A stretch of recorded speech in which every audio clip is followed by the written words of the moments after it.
Alright, so I just want to reinforce and expand some of the things we've been talking about here in the area of verb forms. Like, there's some verbs like lie or lay, L-I-E or L-A-Y, or sit, S-I-T, or set, S-E-T, rise, R-I-S-E, or raise, R-A-I-S-E. The moon, blank, last night at 8, rose, the past tense of rise, recently risen, not raised, risen. The third principal part of the verb rise.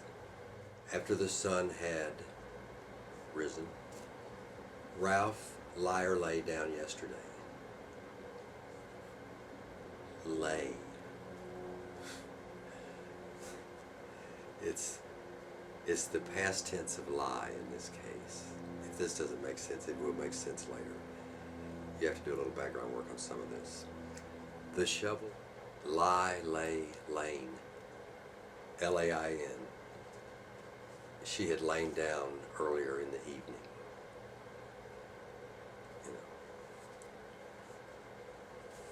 Ohio, lie or lay west of the Alleghenies. I've never been up there, so I don't know how to say it. Ohio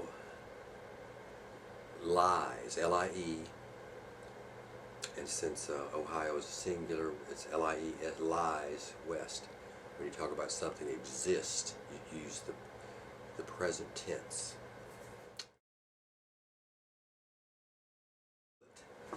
L-A-Y means put. Lay or laid, those three parts are lay, laid, and laid.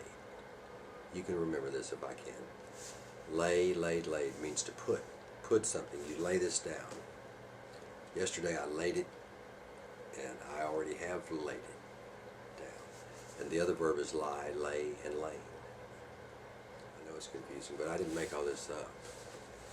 Stacking them up. Anyway, do you suppose I could learn to lay bricks? 17. L-A-Y.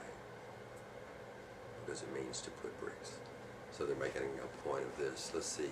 The old clock still sits in the corner, number 24. S-I-T-S. Sits. Clock sits. It's one clock, so it sits. Two clocks sit, and one clock sits. When you're talking about number. So here's the number 25. It has been sitting there for years. But you would say set it over there, S-E-T. It's just like the L-A-Y one means to put. S-E-T means to put also. So we've talked about a lot of things now. That's some specific examples of some troublesome verbs. This list is this is some troublesome verbs. That's why I went over all this. Lie and lay, sit and set, rise and raise, the different verb forms of that. So if you know that, that makes you a little more educated than the average person, yeah. I think. Now, all right. So we talked about adjectives and adverbs, and I said a lot of times adverbs end in ly. And that's true. So here's this exercise. When applying paint remover, follow the directions how? Carefully. If you say, we are very careful, careful is not an adverb there, like it is in this sentence.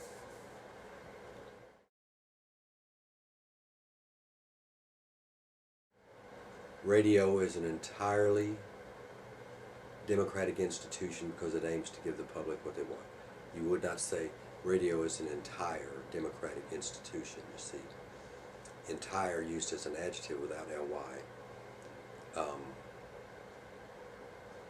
is wrong because you need, radio is a democratic institution. Adverbs tell how, when, where, or how much. And so here it's telling how much, how, entirely, democratic.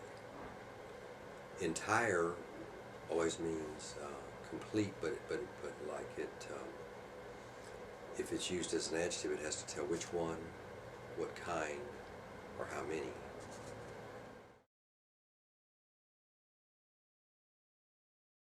In Switzerland, army service is required of every 20-year-old male who is physically fit, not physical fit.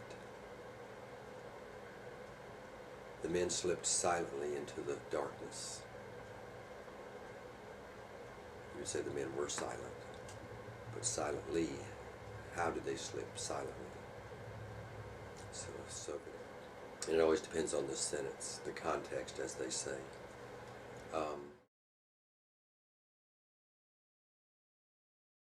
Two, the floor of the canyon was strewn with real arrowheads, almost or most, all which were perfect in shape. Almost. So be careful about the use of almost. You want almost to be the adverb form, and most is just used like an adjective. They drank most of it. How much of it? Most of it. But almost, we almost went down there. Almost went down there. We were almost ready, just about it. Yeah, it just means how, but almost is an adverb if you look it up in the dictionary. And most is an adjective usually. In some words, you know, use ER and then EST, slower, slowest. And your ear leads you through that, I think.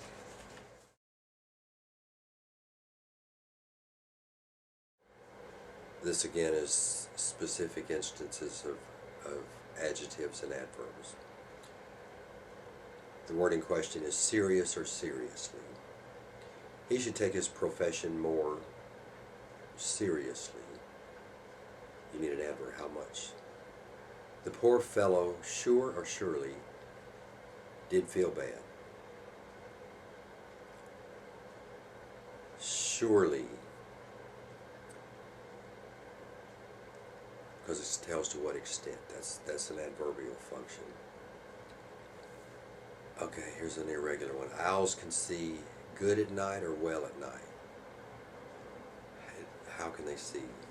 So it's well. Little Joe is the bigger or biggest of the two dogs. Bigger. I have been real or really lucky. Don't say real lucky, that doesn't sound good. Really lucky sounds better. I have been how lucky, really lucky. This is the most nearly empty reservoir I've ever seen. Because you're not supposed to qualify words like unique and empty or dead, you know. But we drove slowly through the traffic. How slowly. The music has a unique or most unique melody. Just say unique. Don't qualify unique. I get along perfect or perfectly with my wife. Perfectly. Don't feel bad or badly. Occasionally we all make mistakes. Bad or badly. Don't feel how. Bad. Just always say that. Don't feel bad. Again, that's one of those sensory verbs. Feel, like you have taste. Feel. F-E-E-L. Smell. To speak. Any of those. There are a lot of words that convey the thought of to speak, like to mumble or to whisper. Things like that. The clipper ship sailed majestically or majestic over the seas. Majestically, the L-Y, because it tells how. And again, well, here's one. The more, should you say more perfect or more nearly perfect? The more nearly perfect the negative, the better the print will be. More nearly perfect, because you're not supposed to qualify perfect, so you can say more closer to perfect. but not more perfect. One thing's not supposed to be one more perfect than another. I felt really good. Sam was always the most carefree one in the gang rather than carefreest. Don't say carefreest. Try to be concise in your writing.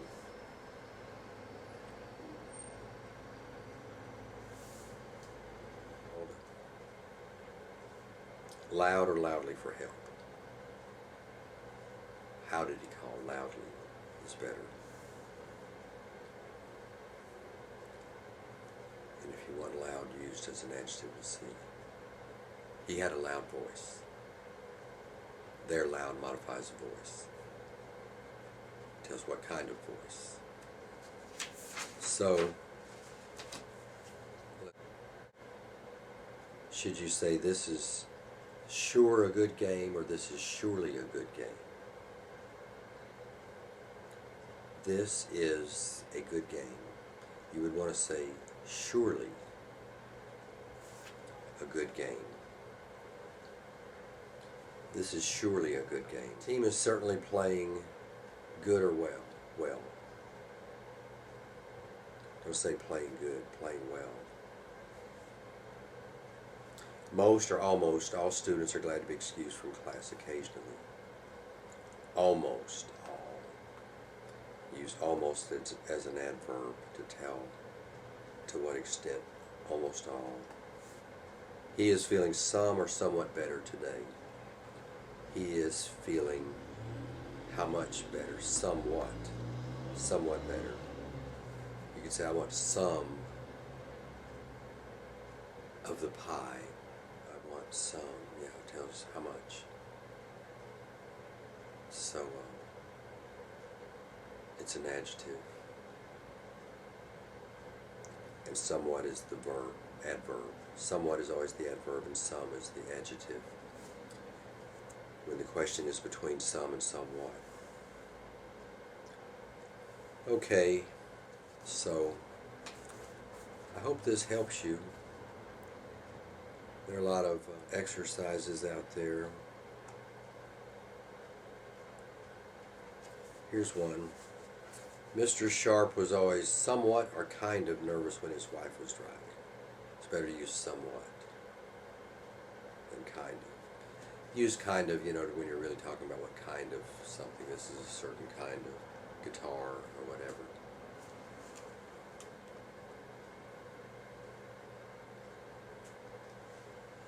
So that's a few of the irregular ones, the troublesome ones. These exercises were put together strategically to have some of the most, you might have noticed some of these, how I put together those lists over the years. I've taught about 7 years at the college level, and I appreciate everybody who's watching. I hope you enjoy my videos, that they help you to make a better grade in your college classes, or to just have a better understanding of, if you're an international student, a better understanding of English. I hope these help you. If you're a native student, I hope you enjoyed it and reasserts your confidence, knowing that you were an effective communicator already, and that it's all about common sense, really. And if there are any certain words you wonder about the use of a word, just look the word up and see how it's used. See what the dictionary says, if it should be an adjective or an adverb, and then when you read an expanded definition, it will help you to know how to use a word correctly. If there are certain words you sometimes hear and you wonder, like, what does that really mean?